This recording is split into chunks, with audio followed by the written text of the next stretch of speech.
Hello dear friends, ఈరోజు తెలంగాణ స్టైల్లో కాలపులుసు ఎలా చేసుకోవాలో చూద్దామండి. ముందు కాలపులుసుకి ముక్కలన్నింటినీ కూడా శుభ్రంగా కడిగి పెట్టుకోవాలి. దాంట్లో తగినంత పసుపు, కారము, ఉప్పు,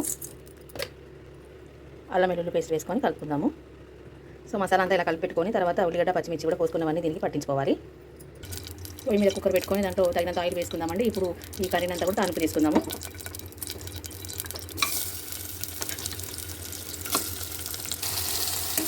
ఈ విధంగా కలుపుకోవాలి.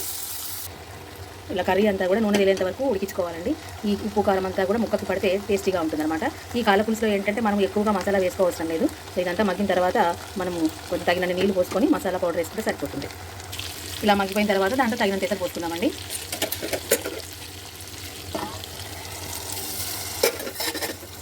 సో ముక్కలు మునిగి పైకి వచ్చేంత వరకు కూడా మనం ఎసరు పోసుకుందామండి. దీంట్లో కొంచెము ఇది ధనియాలు మసాలా పౌడర్ అండి. దీన్ని కొంచెం ఎక్కువగా వేసుకోవచ్చు. 1.5 స్పూన్ వేసుకుంటున్నాను, ఎందుకంటే మిగతా మసాలాలు తగ్గించుకున్నాను నేను.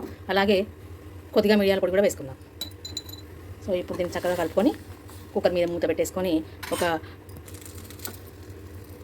10 to 15 మినిట్స్ వచ్చేంత వరకు కూడా విజిల్స్ పెట్టుకోవాలండి. ఎందుకంటే ఈ కాలపులుసు అనేది అంత తొందరగా ఉడకదు, కాబట్టి దాన్ని స్లోగా ఒక 10 to 15 విజిల్స్ వరకు పెడతానండి నేను ఇప్పుడు. సో 15 విజిల్స్ వచ్చేంత వరకు ఉంచానండి. కొద్దిగా చల్లారిన తర్వాత మూత తీసుకోవాలి. ఎలా ఉందో చూద్దాం ఇప్పుడు.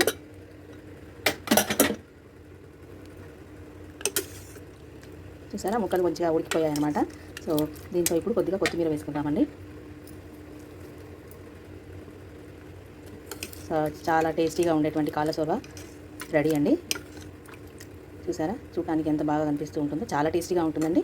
మీరు కూడా ఇలా ట్రై చేయండి. So thank you for watching. Do like and subscribe.